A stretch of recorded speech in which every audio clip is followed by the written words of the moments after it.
আজকের আমার recipe chicken pasta. কত সহজভাবে চিকেন পাস্তাটা বানানো যায়, তাহলে চলুন সেটা দেখে নেওয়া যায়। পাস্তা বানানোর জন্য কড়াতে একটু জল নিয়ে নিয়েছি, একটু সাদা তেল দিয়ে দেব, নুন দেব।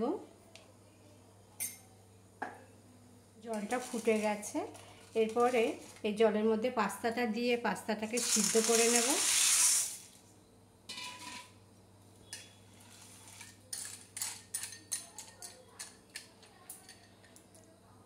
পাস্তাটা খুব ভালোভাবে সিদ্ধ হয়ে গেছে। এই দেখুন, পাস্তা খুব সুন্দর করে সিদ্ধ হয়ে গেছে। এবারে নামিয়ে নেব, নিয়ে জল ঝরিয়ে নেব। কড়ার মধ্যে অল্প একটু সাদা তেল দিয়ে দিয়েছি। এবার একটা ডিম নুন দিয়ে একটু ফাটিয়ে নিয়েছিলাম, ডিমটা একটু ভাজা ভাজা করে নেব। ডিমটা এবার উল্টে পাল্টে একটু খুন্তি দিয়ে এরকম ঝুড়ো ঝুড়ো করে নেব।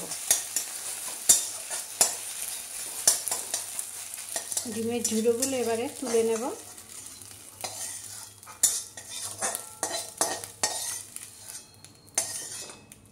আর একটু সাদা তেল দিয়ে দেব। সাদা তেল দেওয়ার পর এবার দিয়ে দেবো চিকেনের টুকরোগুলো।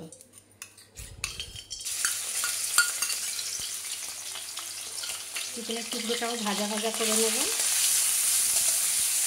চিকেনগুলো আগে থেকে একটু নুন, একটু হলুদ গুঁড়ো, লঙ্কার গুঁড়ো, আদা রসুন আর একটু দিয়েছিলাম সয়া সস, একসাথে খুব ভালো করে মাখিয়ে 5 মিনিট রেখেছিলাম ম্যারিনেট করে। এরপরে চিকেনগুলো তেলের মধ্যে দিয়ে একটু হালকা করে ভেজে নেব, যাতে চিকেনটা খুব ভালো নরম হয়ে যায়।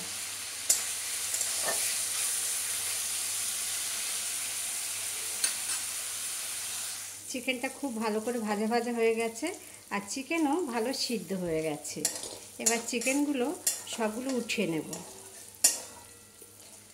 এর মধ্যে আর একটু তেল দিয়ে দিয়েছি, দিয়ে দেবো এখানে গাজর, বিনস,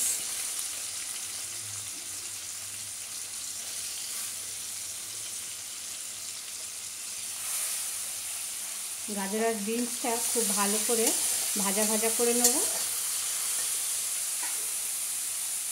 তার আগে দিয়ে দেবো অল্প একটু নুন দিয়ে দেব। নুনটা বুঝে দিতে হবে, যাতে বেশি না হয়ে যায়। পাস্তা সিদ্ধ করার সময় নুন দেওয়া হয়েছিল। গাজর আর বিনসটা ভাজা ভাজা হয়ে গেছে, আর গাজরটাও খুব ভালো সিদ্ধ হয়ে গেছে। এরপরে দিয়ে দেবো ক্যাপসিকাম,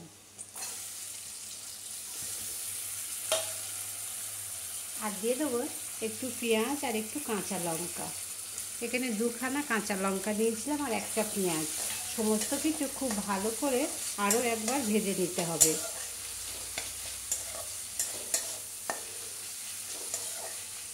বন্ধুরা, আজকের আমার রেসিপি ছিল চিকেন পাস্তা।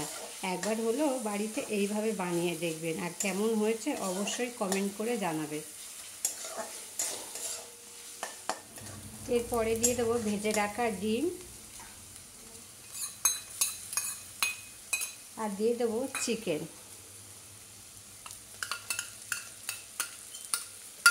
সমস্ত কিছু খুব ভালো করে আরও একবার মিশিয়ে নেব। মেশাতে মেশাতে দিয়ে দেবো এখানে সয়া সস, অল্প করে দিলাম একদম, টমেটো সস,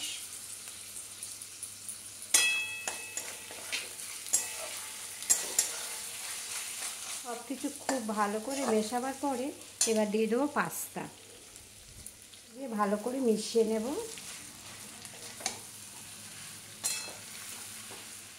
খুব ভালো করে মেশাতে মেশাতে এখানে দিয়ে দেবো পাস্তা মশলা।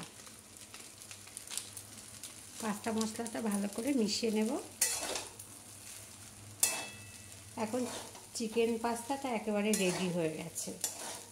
দেখুন, দেখতে কত সুন্দর হয়েছে। ছোট থেকে বড় সবার খুবই পছন্দ হবে।